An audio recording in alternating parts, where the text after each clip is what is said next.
quick story. I had husband is also a carrier, but because this husband had a previous child, this is why your pastor will tell you to leave your spouse at the altar if you fail to do these exams. Watch till the end. Hi guys, welcome to another episode of Pregnancy Chronicles with your Visual Midwife. On this channel, we talk about everything family health, pregnancy, and lifestyle. Yes, as he said, what if your pastor, your counselor, told you to leave your spouse 2 weeks into the wedding planning because of these exams? Because of these exams, what would you do? Are you going to leave your spouse, or you are going to stay on the risks and be on the 30% chance of not having this at the end of the day?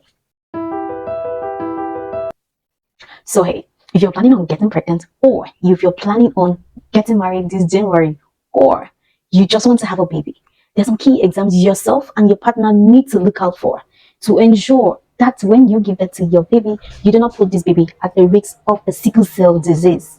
And most of the times, some pastors will tell you to leave your spouse at the altar if you have been told you are at risk of giving birth to a sickled baby. Let's wrap up.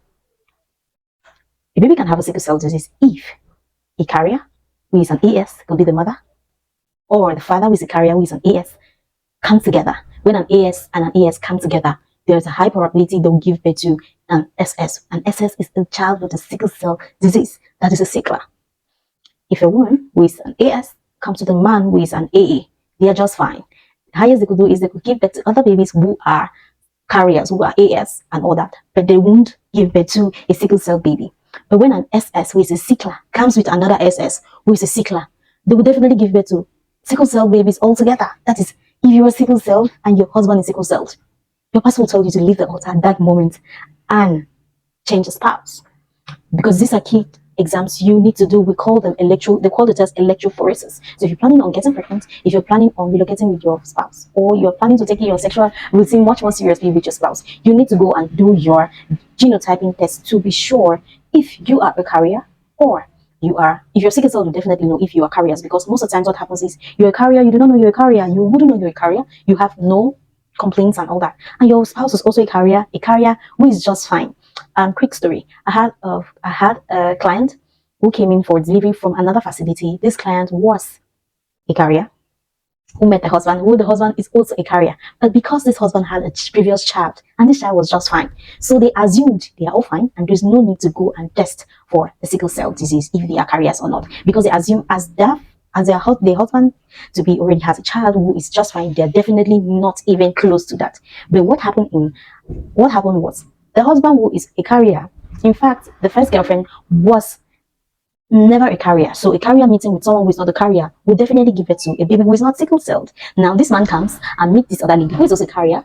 She doesn't have anything, she doesn't know she's a carrier, and he is a carrier who doesn't know because he was with someone who is not a carrier with an AA genotype. Now they both come together to start a family, and their first child was sickle celled. After the first diagnosis of sickle cell disease with their child, they refused. Then they brought up the story we mentioned. Now this man has a child who is not sickle cell, and he had with another one. How will he come and have another child who is sickle cell and they are saying he is a carrier? You see the chain? Then now we have to give him a rundown history. So it's essential, even if you have had a child before, do check if you're a carrier for the sickle cell disease or not. It will save you the time and stress. It will also save your baby's psychological health. There's a lot of sickle cell awareness campaign, so women and men should be able to know about the existence of something else as a sickle cell. If we are all informed about the sickle cell disease and we all raise awareness as much as we should, go into the communities, tell people to do their testing, to be sure to know about the status if they're carriers or not, because you never know unless you do a test. It will help reduce the percentages of sickle cell disease within the community. And it will also help us have more healthier babies and healthier outcomes. So if you're a sickle cell disease warrior, hugs to you. You are doing an amazing job. I always admire sickle cell disease warriors and always tell women, you need to do this, you need to do this, you need to tell your spouse, because men are sometimes dominant, like it's most something for the women. No, everybody can be exposed to the sickle cell disease. So we all need sickle cell testing, and we all need to be aware of the sickle cell disease. So if you have anyone who is thinking of getting pregnant, that's your spouse that is going to the court next week, tell them to go and test for their sickle cell. What's their status? Before you take that ring, ask him what is your status. Your status first, and then we get the ring. That is what we are doing in 2025. If you're interested in more content, please do well to hit the subscribe button and stick to this channel. See you in the next video.